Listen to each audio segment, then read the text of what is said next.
Historia de la filosofía, por Nicolás Abagnano, volumen 2, 67, parte quinta. La filosofía moderna de los siglos XVII y XVIII. Capítulo 1. Descartes. 398. El cogito. Encontrar el fundamento de un método que debe ser la guía segura de la investigación en todas las ciencias es posible, según Descartes, sólo con una crítica radical de todo el saber. Es menester suspender al menos una vez el asentimiento a cualquier conocimiento aceptado comúnmente, dudar de todo y considerar provisionalmente como falso todo aquello sobre lo cual es posible la duda. Si, persistiendo en esta postura de crítica radical, se alcanza un principio sobre el cual la duda no es posible, este principio deberá ser juzgado como firmísimo y tal que pueda servir de fundamento a todos los demás conocimientos. En este principio se encontrará la justificación del método. La duda cartesiana supone dos momentos distintos. Primero, el reconocimiento del carácter incierto y problemático de los conocimientos a los cuales se refiere. Segundo, la decisión de suspender el asentimiento a tales conocimientos y de considerarlos provisionalmente como falsos. El primer momento es de carácter teórico, el segundo es de carácter práctico y supone un acto libre de la voluntad. La doctrina cartesiana del libre albedrío está ya implícita en este segundo momento. Evidentemente, la suspensión del juicio, según el término de los antiguos escépticos, aunque deja abolido todo juicio que afirme o niegue la verdad de una idea, no deja abolidas las mismas ideas. Se refiere a la existencia y no a la esencia de las cosas.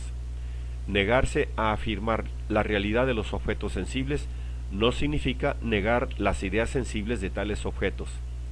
La epoqué suspende la afirmación de la realidad de las ideas poseídas de cualquier modo que sea por el hombre. La epoqué suspende la afirmación de la realidad de las ideas poseídas de cualquier modo que sea por el hombre, pero reconoce estas ideas como puras ideas o esencias, lo cual implica una indicación precisa del sentido en que se mueve el procedimiento de la duda. Este procedimiento tendrá éxito si, reducido por la epoqué al mundo de la conciencia, a un mundo de puras ideas o esencias, se encuentra una idea o esencia que sea la revelación inmediata de una existencia, y tal es el caso del yo. Ahora bien, Descartes sostiene que ningún grado o forma de conocimiento se sustrae de la duda. Se puede, y por tanto se debe dudar de los conocimientos sensibles, tanto porque los sentidos a veces nos engañan y por consiguiente pueden engañarnos siempre, como porque se tiene durante el sueño conocimientos semejantes a los que se tienen mientras estamos despiertos, sin que se pueda hallar un criterio seguro de distinción entre unos y otros.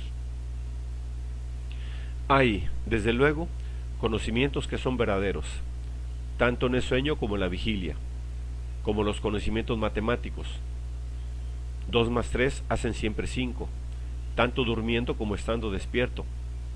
Pero tampoco estos se sustraen a la duda, porque también su certeza puede ser ilusoria. Mientras no se sepa nada cierto sobre nosotros mismos y nuestro origen, se puede siempre suponer que el hombre ha sido creado por un genio malo o por una potencia maligna que se haya propuesto engañarlo, procurándole conocimientos aparentemente ciertos pero faltos de verdad. Basta hacer esta hipótesis y se puede hacer, dado que no se sabe nada, para que aún los conocimientos más ciertos subjetivamente resulten dudosos y capaces de engañarnos.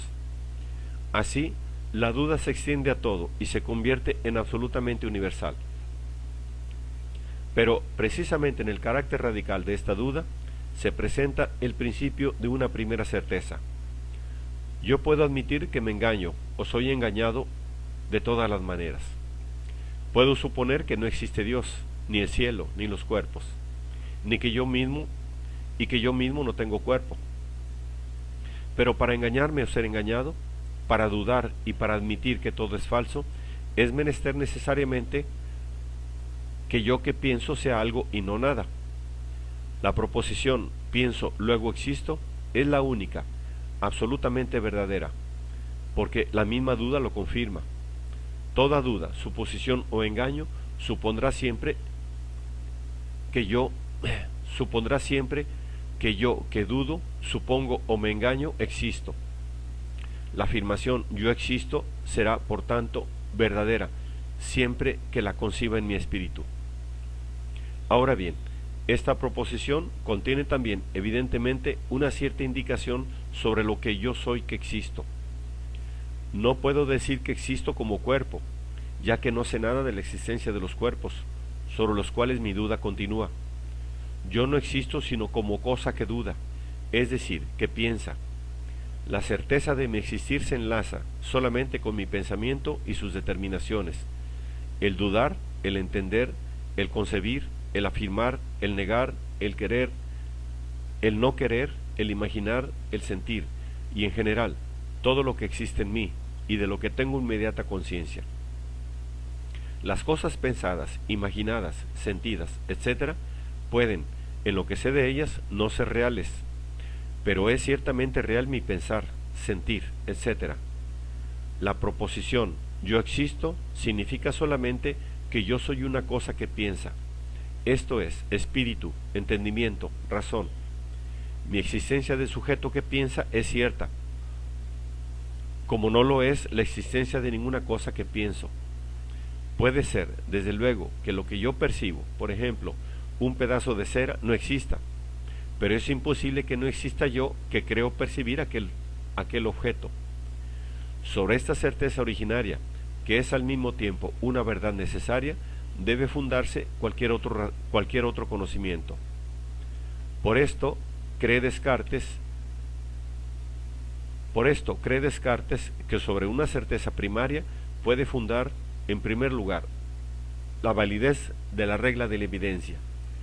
Habiendo notado, dice, que no hay nada en esta afirmación, pienso, luego existo, que me asegure que digo la verdad, sino que veo claramente que para pensar es menester existir. He juzgado que podía tomar como regla general que las cosas que concebimos muy clara y distintamente son todas verdaderas. Pero ya a algún contemporáneo de Descartes, esta relación entre el cogito y la regla de la evidencia había parecido problemática. Si el principio del cogito se acepta porque es evidente, la regla de la evidencia es anterior al mismo cogito, como fundamento de su validez, y la pretensión de justificarla en virtud del cogito es ilusoria. Pero el cogito y la evidencia son verdaderamente dos principios diversos entre los cuales se ha menester establecer la prioridad. ¿Es el cogito sólo una entre las muchas evidencias que la regla de la evidencia garantiza como verdadera? En realidad, el cogito no es una evidencia, sino más bien la evidencia en su fundamento metafísico. Es la evidencia que la existencia del sujeto que piensa tiene por sí misma, o sea, la transparencia absoluta que la existencia humana como espíritu y razón posee confrontada consigo misma. La evidencia del cogito es una relación intrínseca al yo, y por la cual el yo se une inmediatamente con su propia existencia.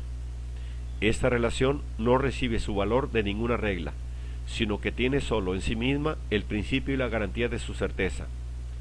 La regla de la evidencia, provisionalmente inferida de la consideración de las matemáticas, halla en esta relación su última raíz y su justificación absoluta. Se convierte así verdaderamente en universal y es susceptible de aplicación en todos los casos. Dice, en efecto, Descartes, respondiendo a una objeción análoga: la palabra principio se puede tomar en diversos sentidos. Una cosa es buscar una noción común que sea tan clara y general que pueda servir como principio para probar la existencia de todos los seres, los entia, que se conocerán después, y otra cosa es buscar un ser cuya existencia no sea más conocida que la de los otros, de manera que nos pueda servir como principio para conocerlo. Esto permite responder a otra pregunta, también tradicional en la crítica cartesiana: si el cogito es o no un razonamiento. En este caso supondría una premisa mayor: todo lo que piensa existe, y como observa Gassendi, no sería un primer principio.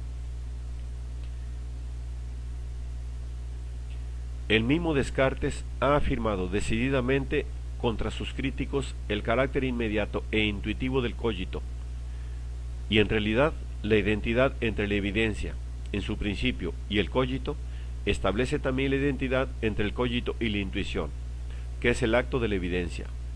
Si la intuición, como se ha visto, es el acto con el cual la mente llega a ser transparente a sí misma, la intuición primera y fundamental es aquella con la cual llega a ser transparente a sí misma la existencia de la mente, esto es, del sujeto que piensa.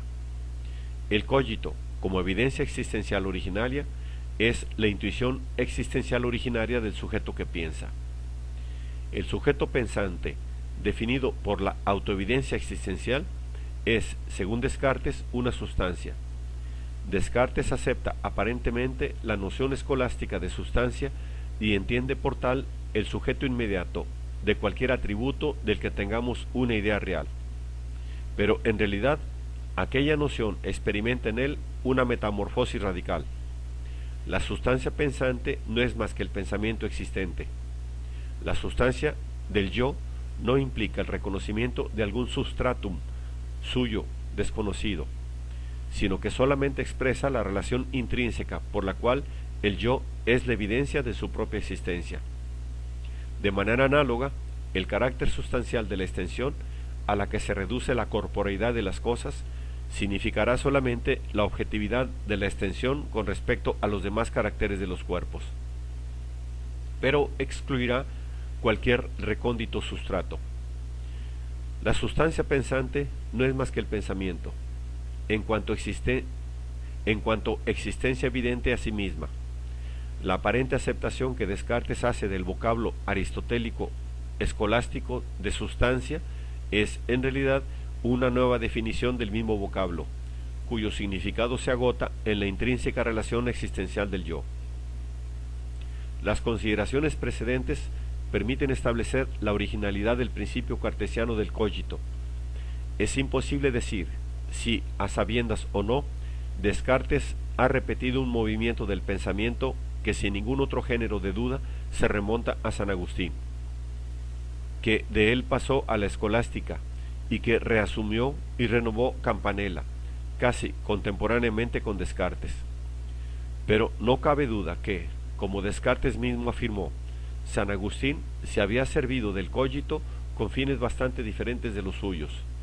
Se orientaba al reconocimiento de la presencia trascendente de Dios en el hombre, y en la tradición medieval el cogito agustiniano conserva el mismo valor. En cuanto a Campanella, se ha visto que el principio vale, según él, únicamente como fundamento de una teoría naturalista de la sensación. Pero lo que hace evidente la diferencia radical que hay entre los precedentes históricos del cogito cartesiano y el cogito mismo es que en ellos falta el carácter problemático que en virtud del cogito pasa a asumir toda realidad distinta del yo. Por vez primera, Descartes ha hecho valer el cogito como relación originaria del yo consigo mismo, y por tanto como principio que hace problemática cualquier otra realidad, y al mismo tiempo permite justificarla. Solamente Descartes ha aplicado todo el valor del cogito en cuanto supone, y lo ha empleado como principio único y simple para una reconstrucción metafísica que tiene como punto de partida la problemática de lo real.